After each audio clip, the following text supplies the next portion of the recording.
Hello everyone, my name's Sam. I'm a business owner here in New York City, and I spend a lot of time researching all the things that are going on in the world with regards to government stimulus and what you can do now to get yourself ahead of the curve and prepare for all this crazy next couple of weeks. So straight in. Last week, the FPUC, the extra $600 expired, as well as the rent moratorium. So what does that mean?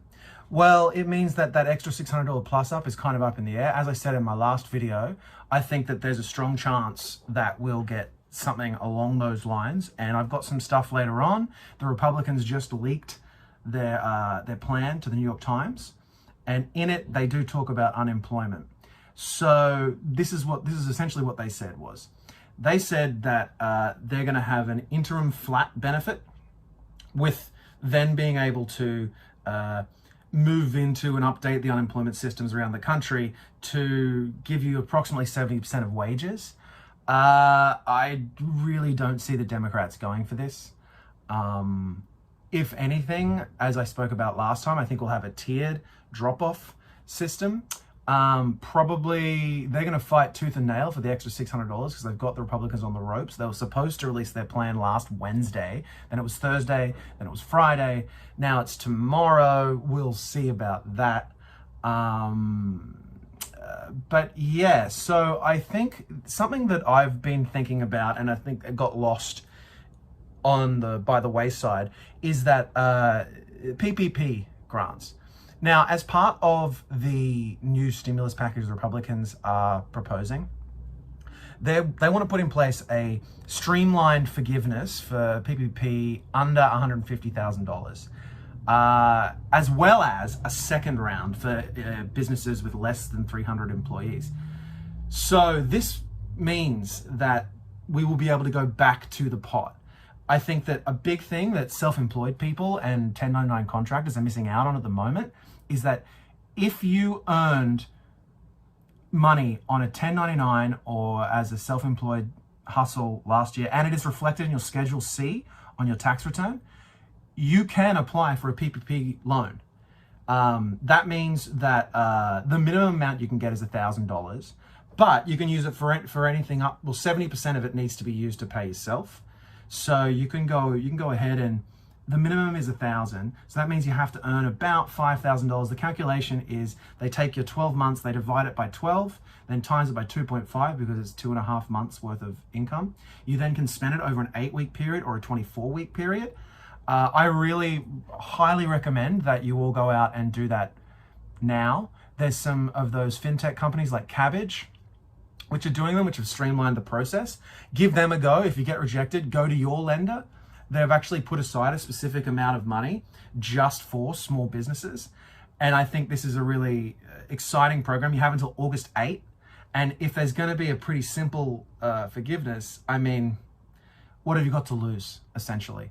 That brings me on to the EIDL as well. I know a lot of people got those EIDL grants and then kind of didn't pay attention to the loan. I think something that you really should be paying attention to with that is that there are some specific things that you need to spend that EIDL money on, but the terms are amazing. I mean, you're never going to get terms that good ever again. It's 30 years at 3.75%. Now, if inflation is 3%, essentially, it's free money. I mean, it's free money. If you take a $25,000 loan, which doesn't have to be personally guaranteed, by the way, so if you end up, heaven forbid, going bankrupt, you don't have to give up some of your own assets. The payments are like $70 a month. So like, really, I mean, I'm not telling you, I'm not a financial advisor at all, but I'm saying like, this is essentially free money. They were also talking about that they've been talking up the fact, and this is the Republicans trying to kick the can down the road, that we're coming on up to the phase 4 bill. They're saying, well, why can't we have phase 5, 6, and 7? I spoke about last time, I think confidence and security needs to be built into this, and I'm sure the Democrats are going to fight for a more comprehensive package. We might see them kind of fall in the middle. I think the unemployment extension is really important, and the rent moratorium, that needs to be sorted out very quickly. they're not going to be able to negotiate that fast. And if they do, I see the Democrats coming out on top. Also, okay, so if the $600 is just expired and you're on PUA, Pandemic Unemployment Assistance, which was the added stream to the regular unemployment insurance, a lot of people just got the minimum benefit, at least here in New York, which was $182. So you're now going to be earning, less than $800 a month. That puts you squarely in a place where you can apply for food stamps. Now, I know there's some sort of stigma around that, but I'm telling you, it's almost $200 a month, $50 a week on food.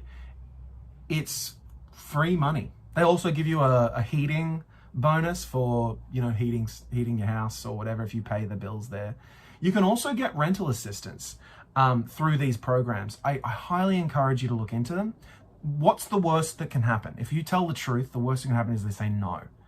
But I'm telling you that they've relaxed some of the rules around it, so you might be surprised what you apply for, what you can get.